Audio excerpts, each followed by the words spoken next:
Janet Talbot lives in a ranch miles away from the nearest town, but she doesn't have to be alone. There are a variety of animals on the property, both domesticated and wild. She knows she needs to take care of the animals that live nearby. Recently, Talbot exemplified what it means to go above and beyond the call of duty. Enjoying the sight of a squirrel holding an open bird feeder, Talbot had fun observing the many friendly birds at her feeders. Local squirrels are a common sighting in the spot, but then Talbot notices something on one of them. "I could see that there was something on the side of his face," Talbot shares with Dodo. "I got closer and thought, oh my gosh, that's a massive tooth growing out of his mouth." Squirrels' teeth never stop growing, but they are normally kept in check from use. Somehow this squirrel's tooth had grown long enough to reach his eye, and it was putting his life at risk. Talbot decided she had to try to help him.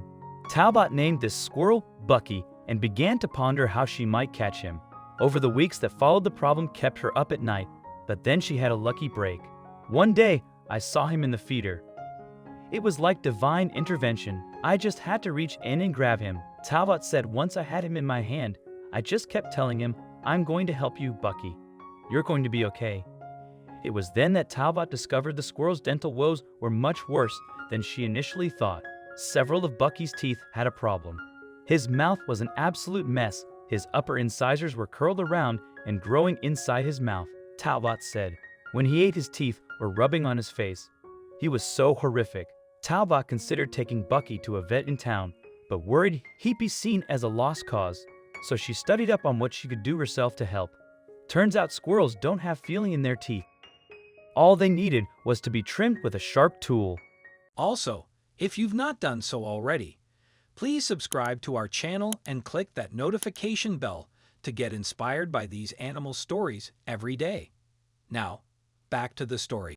"I thought I can do this," Talbot said. "Bucky's life depended on it. I went upstairs and got my cuticle trimmers. I wanted to have him nice and calm, so I let him relax for a bit. Then I got my trimmers, swaddled him, and went to work." Talbot said it took under 10 minutes. He was totally relaxed the whole time. It was kind of serious dentistry, but he was such a good patient. And just like that, Bucky was back to normal, and he looked quite relieved. Fortunately, aside from the tooth problem, he appeared to be in good shape. This whole experience was no doubt a bit perplexing for Bucky. He is, after all, a wild squirrel, and trips to the dentist aren't something most folks look forward to. But before long, he seemed to realize it was all worthwhile. "I took him outside and he ran to a branch and started rubbing his little cheeks," Talbot said. "It was like he couldn't believe those teeth were gone. He just kept rubbing his face." Talbot suspected that Bucky might venture on his way now that he could live a more normal life, but he'd apparently chosen to stick around on her property. "The next day, I saw him back in the feeder, and he had the most amazing little squirrel smile on his face," Talbot said. "He was just so happy." Talbot's simple act of kindness had changed everything. While it's unclear what caused Bucky's problem in the first place, hopefully Talbot's intervention will work as a lasting solution. She could have easily done nothing, letting nature take its course, but being kind is in Talbot's nature, and she felt duty-bound to answer that call.